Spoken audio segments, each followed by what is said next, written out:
Hello, everyone. Today I'm going to be talking to you about bank stabilization management in BC and some of the complications that surround the topic. It was the main focus of a literature review and expert practitioner workshop that was performed over the summer with my work as a sustainability scholar with the NGO Resilient Waters.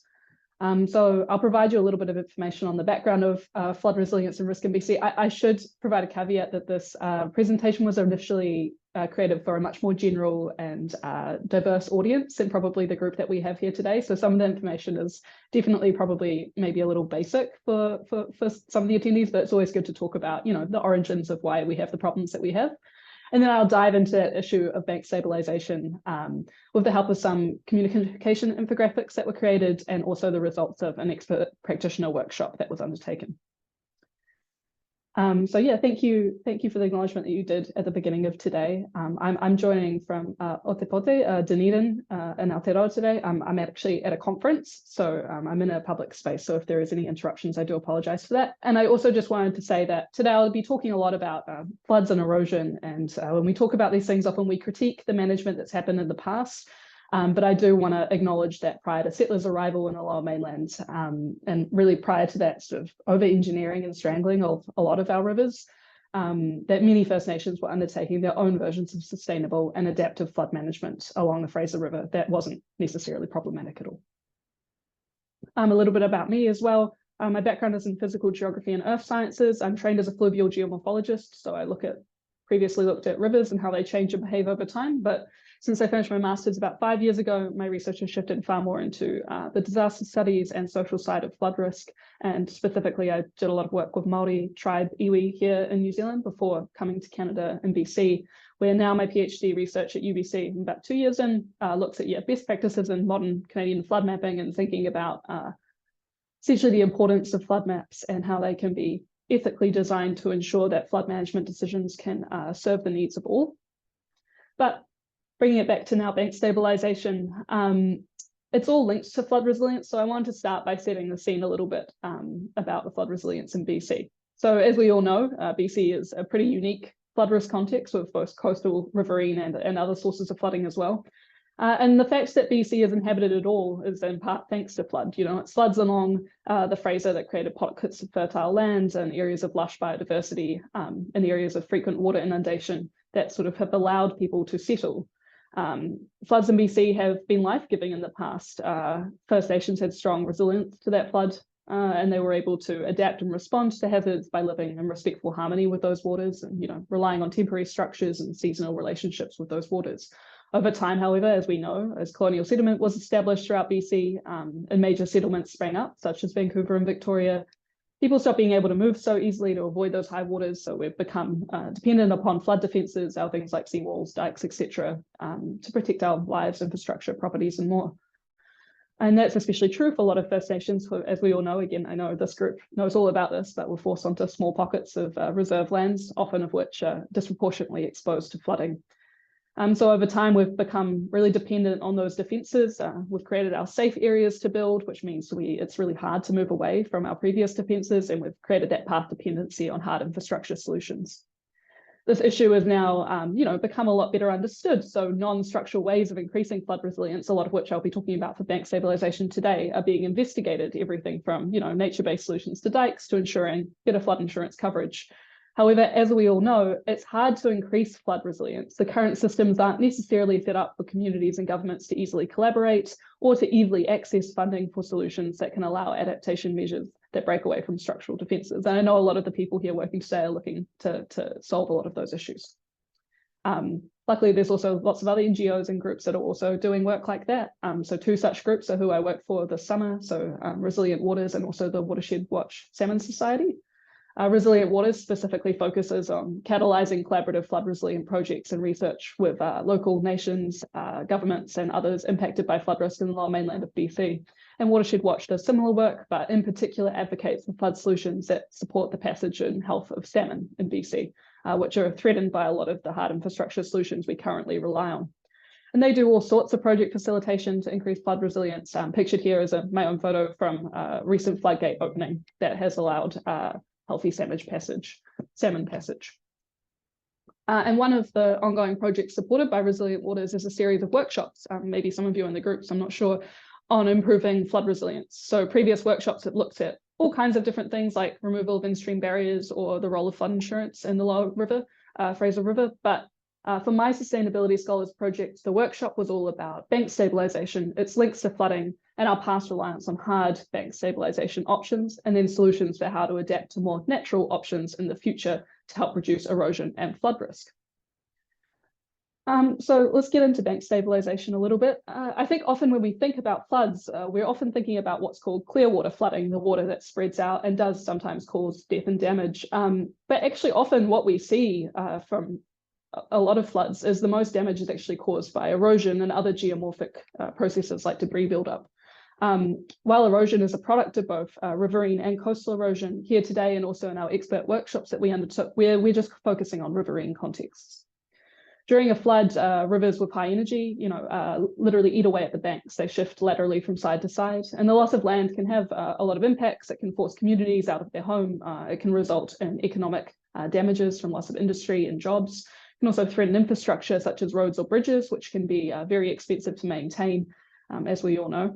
And environmentally, it can result in extensive loss of potential habitat, while also loading water with fine sediment that can degrade complex in-stream beds. These damages can cost millions in repairs each year in BC, and typically do, but of course, as we all know, during events like the 2021 atmospheric river, those numbers can go up to billions. While rivers are, of course, naturally meant to have some erosion over time, it allows for their development, it supports features such as wetlands. There are also several key anthropogenic drivers that can accelerate erosion past its normal rates in BC.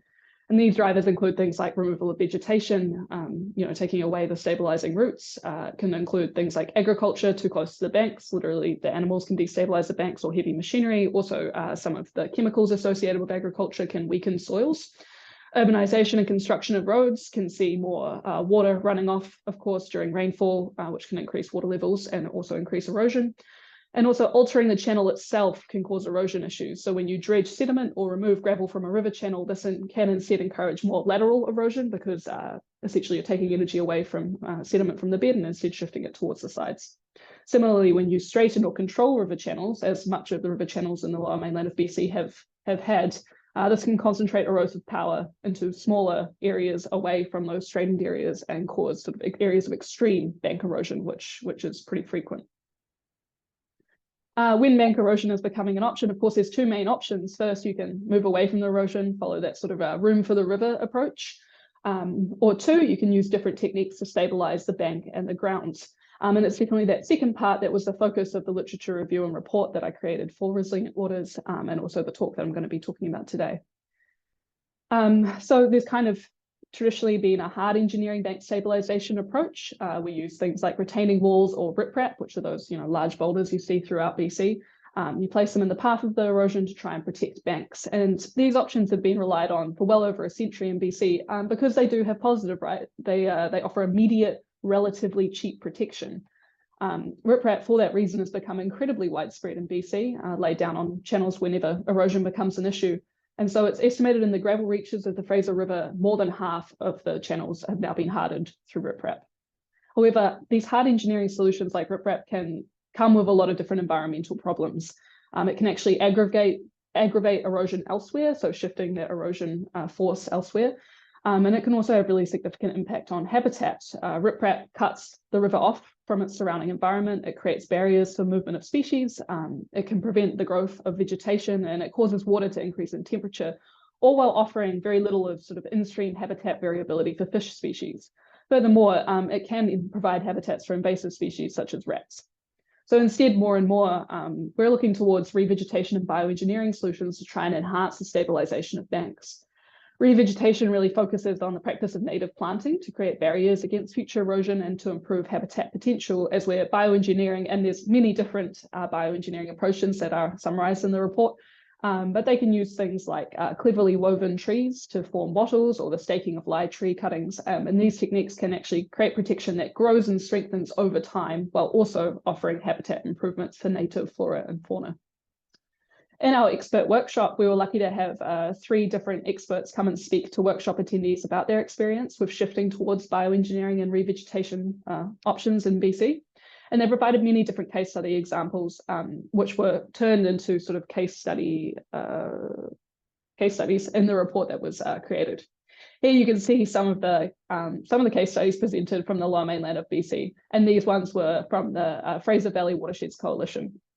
You can see the bioengineering solutions being used here. In that top example, live stakes have been planted along an eroding bank, and then 10 years later, it's transformed into a protected and vibrant river channel.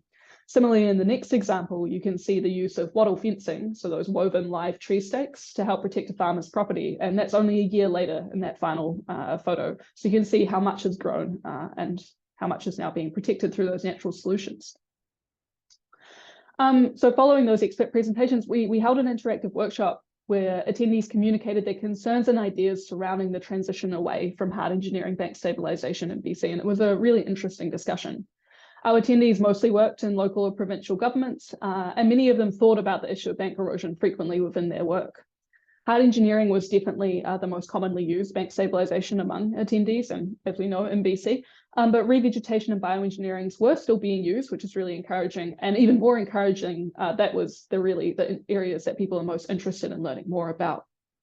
Of the attendees that attended, 64% had also witnessed adverse consequences from relying too strongly upon riprap solutions in BC. So people were firsthand seeing some of these damages that can occur from the hard engineering options.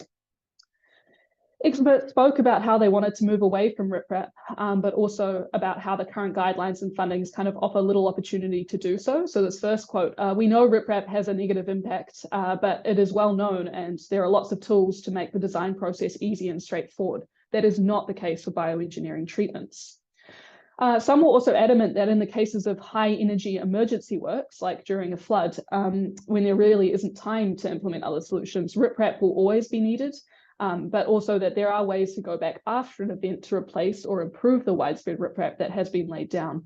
So this quote here, riprap will always be required no matter what, but it is about what you do with that riprap. And I really like that quote. We gathered the discussion points from the workshops and we translated those into clear barriers and solutions that hopefully can be, continue to be thought about in the future. Many of the key issues raised were really around those sort of governance, funding, and logistical issues. So it's hard to get funding or approval to enact new bank stabilization efforts that aren't hard engineering solutions, especially in areas where severe bank erosion is occurring quite rapidly. Furthermore, many said that there's just kind of a lack of knowledge surrounding different alternatives, both within the wider public who, might be needing these options to be implemented, but also within institutions themselves and sort of siloing of knowledge between different disciplines and sectors. In terms of solutions, our attendees were really great in having a forward-thinking approach, and they had a lot of different solutions that they suggested. But the big ones are really calling for more government-backed funding of nature-based solutions for bank stabilization, and seeing much clearer guidelines coming from the regulators themselves who approve those projects so that people aren't finding that they're trying to get approval and then getting pushed back on time and time again. Just a couple of concluding thoughts about bank stabilization in BC. As we see climate change leading to an increase in both flood frequency and magnitude in Canada, as we all know, erosion is only going to become more pronounced. The current hard engineering practices that we rely on are damaging for our environments. And also, they're not permanent solutions. They're always going to eventually fail. To truly increase resilience to bank erosion, we'll need to see a transition to more natural approaches that can protect banks and habitat alike. And in some areas, we need to see the setting back of property and infrastructure to allow some areas to erode. I think that's, as we all know, probably unavoidable. That transition needs to be facilitated through carefully designed guidelines, widespread education on the strengths of natural solutions, and appropriate funding streams. And this isn't to say that hard engineering options won't remain essential in some cases, but in a province that has grown thanks to the diverse lands created by natural river behaviour, it is essential that those rivers can continue to function correctly. And as our expert in our workshop says, we don't want to see sterile kilometres of riprap. And thank you. Again, there is a whole report that goes on with this presentation that gets much more into the details and sort of more technical aspects. We looked into all the literature and the science behind a lot was talked about today, but this presentation was just a general overview. Cheers.